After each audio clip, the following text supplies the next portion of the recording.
Apa yang dimaksud dengan understanding? Understanding atau pemahaman. Understanding mempunyai beberapa pengertian, yaitu pertama, pemahaman sebagai penyimpulan yang bermakna. Memahami adalah kemampuan untuk mengumpulkan keterampilan dan fakta secara bijak dan tepat melalui penerapan yang efektif, analisis, sintesis, dan evaluasi.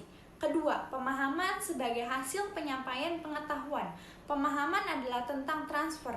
Untuk itu, kemampuan untuk mentransfer apa yang telah kita pelajari kepada siswa benar-benar dibutuhkan supaya siswa dapat menerima pengetahuan dengan baik.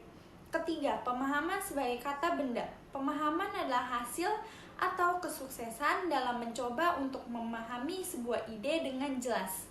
Keempat, bukti dari pemahaman.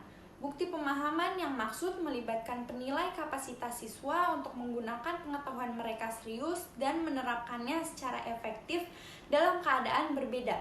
Bukti dari suatu pemahaman dapat dilihat dari menilai proses yang terjadi.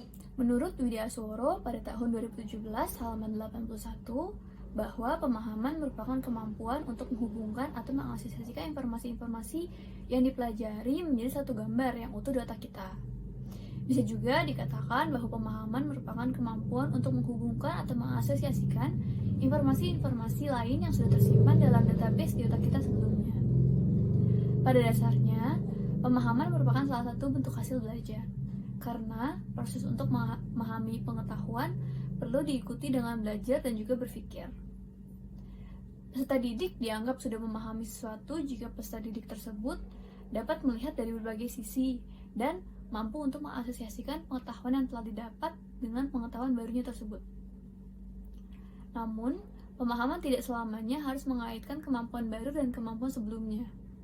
Karena kemampuan peserta didik untuk mengungkapkan informasi dengan bahasa sendiri pun termasuk pemahaman. Transfer berguna sebagai asesmen yang mana siswa mampu menunjukkan pemahaman mereka. Ada beberapa poin dalam transfer. Yang pertama, bagaimana siswa dapat menjelaskan apa yang mereka pahami dengan menggunakan bahasa mereka sendiri. Yang kedua, bagaimana siswa dapat menanggapi situasi terkini dengan pemahaman mereka. Yang ketiga, apakah mereka mampu menjelaskan apa yang telah mereka pahami kepada orang lain. Asesmen adalah pengumpulan bukti dan dokumentasi pembelajaran dan pertumbuhan pada anak. Penilaian dikatakan dapat dipercaya dan otentik apabila itu terjadi sebagai bagian dari pembelajaran dan pengajaran di kelas. Tugas kinerja diperlukan sebagai bukti pemahaman karena kita harus melihat apakah peserta didik itu dapat menerapkan ilmu yang telah didapatkan di berbagai isu, situasi, dan konteks yang beragam. Assessing for understanding memerlukan evidence atau bukti dari kemampuan siswa dalam menjelaskan atau menafsirkan pembelajaran mereka secara mendalam. Selain itu, bukti diperlukan untuk mengetahui apakah siswa dapat menerapkan pembelajaran mereka ke dalam situasi baru, bervariasi, dan realistis. Dan contoh pelaksanaannya dalam konteks pembelajaran di SD. Understanding atau pemahaman, rancangan ini dituntut untuk membuat siswa dapat berpikir dengan tingkat yang lebih tinggi dalam proses pembelajaran dan evaluasi pembelajaran.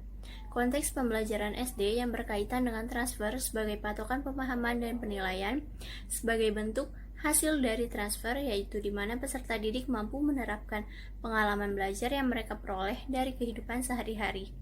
Demikian, untuk memperoleh bukti bahwa siswa itu mampu menerapkan pengalaman belajarnya, guru harus melakukan penilaian autentik, baik secara formal maupun non-formal. Tujuannya sebagai bentuk hasil yang diperoleh siswa dalam belajar yang akan dijadikan sebagai bahan evaluasi untuk memperbaiki dirinya.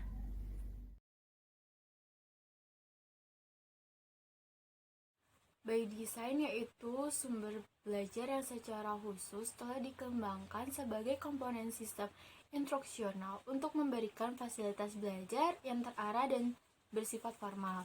Dan juga sumber belajar by design merupakan sumber belajar yang secara dibuat untuk keperluan belajar. Mengapa by design itu penting? Nah, dari sebuah video penjelasan tentang UVD oleh Zain McKay, di situ ada sebuah penjelasan yang menyatakan bahwa by design merupakan salah satu ide besar dalam understanding by design atau UVD.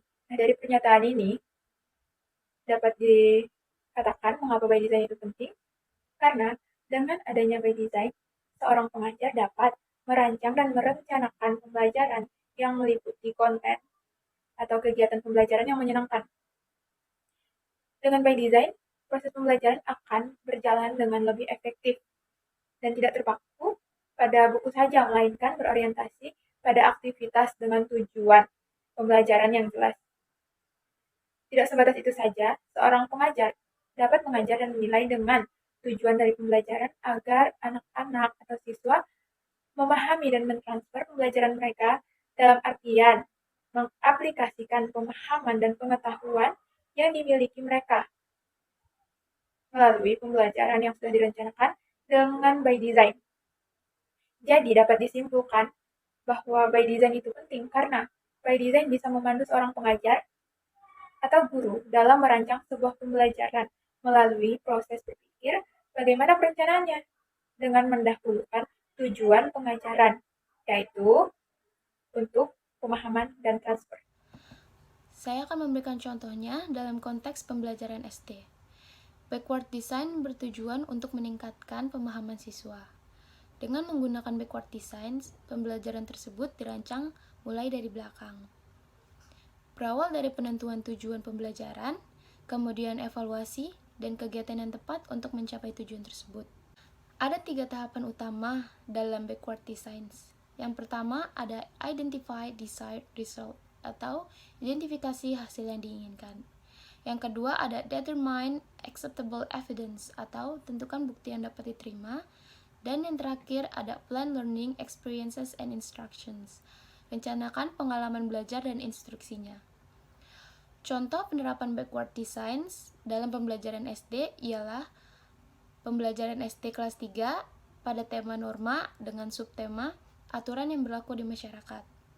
Pada pembelajaran ini, tahap pertama, siswa menentukan tujuannya, yaitu siswa dapat menerapkan aturan yang berlaku di masyarakat.